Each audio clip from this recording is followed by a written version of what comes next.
Apa kabar peraih mimpi? Tentunya selalu dalam keharmonisan ya. Bagaimana merubah nasib? Ya, kadang ada orang yang berpikiran bahwa nasib itu sudah ditentukan, terus nasib itu sudah garisnya dan itu hanya milik orang-orang terpilih. Padahal dari situ kita bisa belajar kok. Bagaimana sih kita merubah hidup kita atau nasib kita, dan itu semua tiap orang itu punya hak, tiap orang itu punya ya pokoknya hak masing-masingnya ya. Jadi bukan hanya milik orang-orang tertentu, dan orang-orang yang memiliki nasib udah baik dari lahir ya belum tentu kedepannya itu mereka nasibnya akan baik selama dirinya itu tidak bisa menjaganya. Banyak kan yang mungkin dari lahirnya wah udah dimanja, apapun dikasih, taunya bikin ulah dan orang tuanya juga tersangkut, dan akhirnya apa? Pertama, reputasinya udah hancur nih, keluarganya udah dicap sebagai orang yang kurang baik. Terus kedua, sanksi masyarakat juga akan ini ya, sanksi sosialnya itu akan berdampak jangka panjang sampai orang itu punya anak pun juga pastinya akan terkena dampak. Terus ketiga, orang udah nggak mau percaya lagi, yang jelas ya pokoknya nasibnya akan berubah. Karena apa? Dirinya nggak bisa menjaganya. Dan kita bahas yang untuk diri kita sendiri aja bagaimana. Terus biar mungkin yang merasa nasibnya itu kurang baik, kurang beruntung, itu bisa segera berubah dan selalu maju dalam kehidupannya. Di poin pertama, miliki dulu impian. Anda harus memiliki impian. Apapun itu impian Anda, itu adalah hak Anda. Jangan hanya kita berpikir begini aja udah bersyukur, begini aja udah hidupnya nyaman. Nggak seperti itu.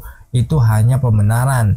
Padahal di balik semua itu, Anda merasakan sesuatu yang berat, merasakan sesuatu yang mungkin akan menjadi sebuah blocking yang Anda akan turunkan juga kepada generasi-generasi berikutnya, kepada anak, kepada cucu. Nah, itu tolong dirubah pola pikir. Kalau memang hidup Anda nggak nyaman, akui saja, dan Anda harus memiliki impian yang jauh ke depan. Sama-sama memiliki impian yang itu lebih tinggi, atau Anda tidak memiliki impian sama sekali, itu sama-sama nggak bayar. Jadi ya udah, miliki impian aja yang tinggi. Kenapa? Ya biar kita bisa menjadi orang yang hidupnya bisa berubah. Kalau kita sendiri aja takut memiliki impian, maka ya sudah, kita takut dengan masa depan. Yang jelas jangan pernah takut punya impian. Miliki impian setinggi apapun, terserah. Mau dibilang nanti Anda berkhayal ya nggak apa-apa, biarin aja. Orang cuma bisa menilai dan orang nanti akan mengakui setelah Anda itu sudah merubah nasib Anda sendiri. Kehidupan Anda setelah berubah, Anda udah jadi orang yang berhasil,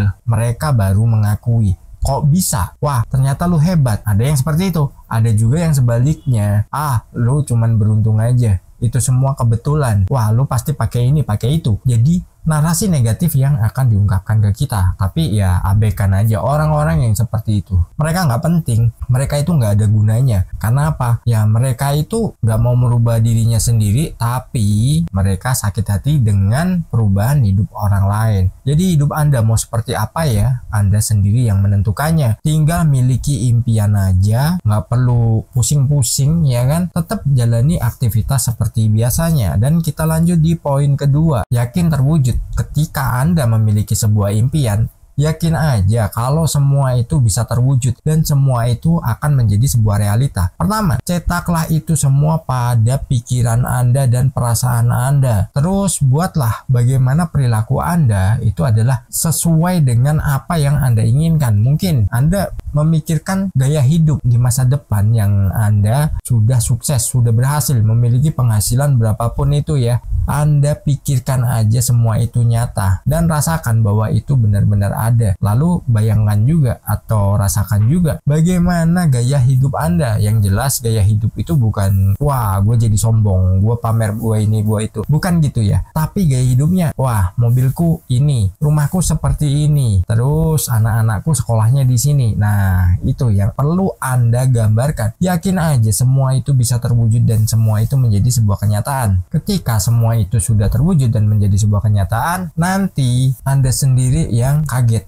Anda sendiri yang wah Luar biasa banget ya ternyata hidup ini. Hanya dengan pikiran kita bisa merubah nasib, kita bisa merubah masa depan. Tapi diingat ya, ini nyambung di poin ketiga. Nah, poin ketiga ini adalah take action. Jadi ketika Anda udah memiliki impian, Anda sudah melibatkan visualisasi, Anda udah melibatkan vibrasi. Satu yang Anda lupa, take action. Nah, ini yang nggak boleh ditinggalkan. Kenapa? Ya tanpa kita ada yang namanya take action atau kita bertindak, dalam artian untuk mewujudkan semua itu butuh proses. Dan prosesnya itu ya ada yang cepat, ada yang enggak. Tergantung diri kita. Kita mau nggak merubah pola, misalkan nih kita hidupnya dengan berdagang. Nah, ketika kita berdagang kok hasilnya gini-gini aja, ya coba rubah polanya. Ketika kita udah bisa merubah polanya, terus wah ini udah ketemu nih triknya, ya sudah, kembangkan terus dan buat semua itu lebih maju. Dan ingat, jangan hambur-hamburkan uang. Gunakan uang, misalkan Anda pengen membeli sesuatu, belilah sesuatu yang itu memang produktif, yang memang Anda butuhkan. Bukan hanya untuk pamer gengsi dan lain sebagainya. Ketika Anda hanya pamer gengsi dan lain-lainnya, ya uang Anda nggak bakal terkumpul dan kehidupan Anda akan balik ke seperti semula lagi. Nah, sayang banget kan? Jadi, kita tetap take action. Take action itu nggak harus memulai sesuatu dengan hal yang besar. Jangan beralasan, wah nggak punya modal dan lain sebagainya.